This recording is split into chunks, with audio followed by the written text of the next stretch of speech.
murder case that ended Jimmysnuka's career has to be one of the most shocking and heartbreaking stories in wrestling history. Imagine this. His girlfriend was found dead, and then, out of nowhere, Snuka was charged with her murder decades later. Not a year later, not 5 years later, but 30 years later. Yeah, you heard that right. 3 whole decades passed before the case came back to haunt him. It's a story full of twists, mystery, and controversy. So let's dive in and break down exactly what went down. But before that, don't forget to hit the like and subscribe button. Let's dive straight into this dark wrestling mystery. The story begins on May 10th, 1983, right after Jimmysnuka had finished a match in Allentown, Pennsylvania. Just hours earlier, he had beaten Jose Estrada at a WWF television taping. But later that night, things took a chilling turn. Snuka picked up the phone and called for an ambulance. When emergency workers rushed to his room at the George Washington Motor Lodge, they didn't just find an exhausted wrestler. They found his girlfriend, Nancy Argentino, gravely injured. Nancy, only 23 years old, was rushed to Allentown's Sacred Heart Medical Center. Sadly, she never made it out alive. Doctors said she died from undetermined craniocerebral injuries, basically severe damage to her brain. But the autopsy painted an even clearer picture. It showed that her head injuries were consistent with her skull hitting something hard and immovable, like a head striking against a solid surface. And it didn't stop there. The medical examiner, Dr. Isidore Mihalakis, discovered more than 24 cuts and bruises across Nancy's body, on her arms, legs, back, chin, even her hands and feet. It looked like the signs of long-term abuse, not just a single accident. Mihalakis was so concerned that he wrote the case should be treated as a homicide investigation until proven otherwise. The deputy coroner at the time, Wayne Snyder, later admitted that the moment he saw Nancy's body, he immediately suspected foul play and alerted the district attorney. This wasn't the first time Snuka's name was tied to violence against Nancy. Just a few months earlier, in January 1983, police in Salina, New York, had arrested him after he assaulted her in a hotel. Witnesses said he even fought off deputies who came to intervene.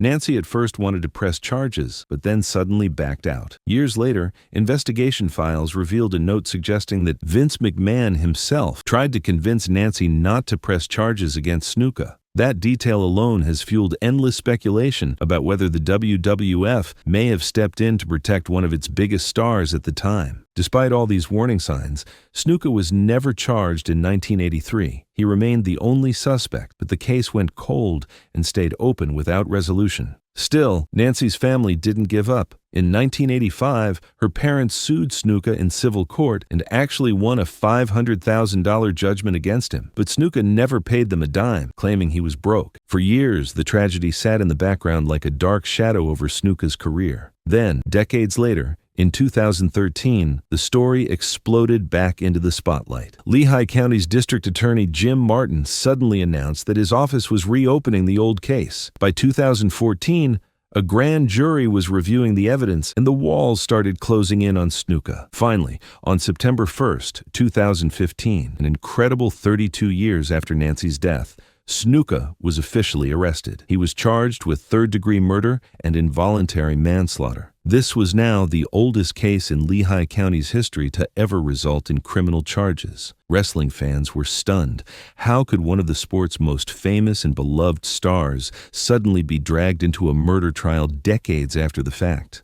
As the case moved forward, Snuka's lawyers fought hard. They decided to skip the preliminary hearing, saying the grand jury had already dug through everything, and instead focused on preparing for the trial itself. In November 2015, Snuka stood before the court and pleaded not guilty. But another twist soon changed everything. In May 2016, the court held a hearing to see if Snuka was even mentally capable of standing trial. His lawyers argued that his health, both mental and physical, was collapsing. They claimed he had dementia and was no longer able to understand what was happening around him. Prosecutors pushed back, showing video of Snuka wrestling at an event in 2015, less than a year before his arrest, trying to prove he wasn't as frail as the defense claimed. Even with that evidence, the judge, Kelly Bannock, sided with the defense. On June 1, 2016, she ruled that Snuka was not mentally competent to stand trial. A re-evaluation was set for 6 months later, but his lawyers insisted his condition would only get worse, and they were right.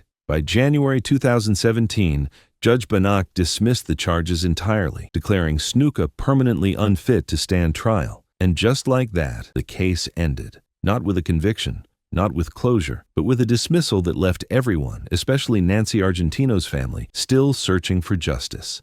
It really makes you stop and think, how do the same people we cheer for on screen, people who seem almost untouchable with all their fame and success, end up tangled in such dark and messy situations? When you look at Jimmysnuka's career, his talent and star power are undeniable. Inside the ring, he was a trailblazer, someone fans couldn't help but admire. But outside of it, his life told a very different story. Maybe that's just the reality. We fall in love with the image we see under the bright lights, while often ignoring what might be happening behind closed doors. With that said, let's shift gears and take a closer look at Snuka's career to understand why fans adored him so much and why he left such a lasting mark on wrestling. When Jimmysnuka first dreamed of a career in sports, it wasn't wrestling that came to mind. He originally started out in bodybuilding, but the reality was harsh. It just wasn't going to pay the bills. That's when he turned his attention to professional wrestling, which looked not only more exciting but also far more rewarding. While working at Dean Ho's gym in Hawaii, Snuka met several wrestlers from the South Pacific circuit. Their influence convinced him to give the business a shot, and that decision would change his life forever. Snuka's debut came in 1970 under the name Jimmy Kealoha, where he faced Maxwell Bunny Butler in Hawaii. But Hawaii was only the beginning. Soon, Snuka moved to the mainland United States and joined Don Owen's NWA Pacific Northwest Territory, a place that became crucial in shaping his early career. There, he really started to shine, capturing the heavyweight championship an impressive 6 times. His first major win came on November 16, 1973, when he pinned Bull Ramos to claim the title. It was during this run that James Ryer officially transformed into the name fans would remember forever, Jimmysnuka. Snuka wasn't only successful in singles competition.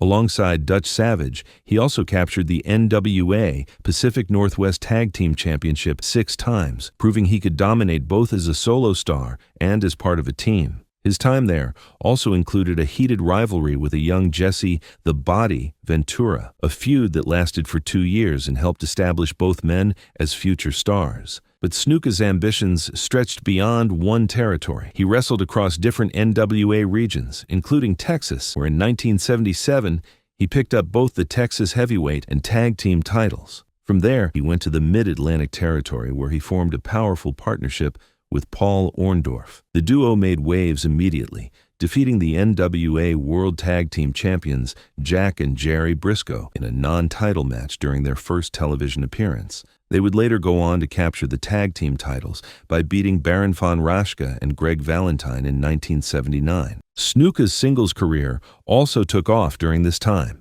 On September 1, 1979, he defeated Ricky Steamboat for the United States Championship, further cementing his reputation as a force in the NWA. He also teamed with veteran Ray Stevens during this run, and later headed to Georgia, where he partnered with Terry Gordy to defeat Ted DiBiase and Steve Olszewski for the NWA National Tag Team titles. By the early 1980s, Snuka was making a name for himself across the wrestling world. That name reached new heights in 1982, when Snuka entered the World Wrestling Federation. Introduced as a villain under the management of Captain Lou Albano, Snuka quickly became a major player. He had several shots at WWF champion Bob Backlund, including a famous steel cage match at Madison Square Garden on June 28, 1982. 15 feet high! Oh my God! Snuka lost the match after missing a daring leap from the top of the cage. But that moment, his high-flying splash, was declared Match of the Year by Pro Wrestling Illustrated and became one of wrestling's most iconic images.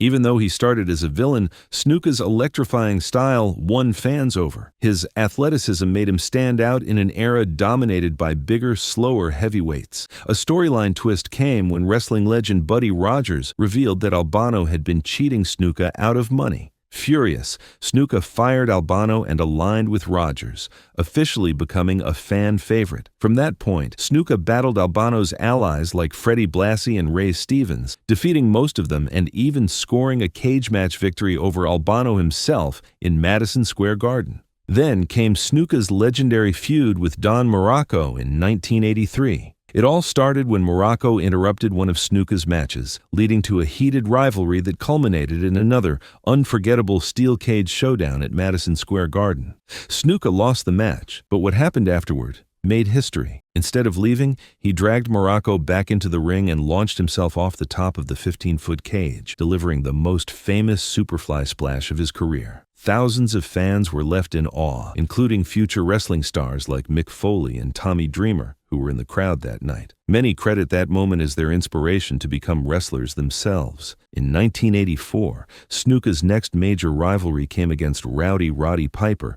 who infamously smashed a coconut over Snuka's head during an episode of Piper's Pit. The shocking moment ignited a series of grudge matches that lasted all summer.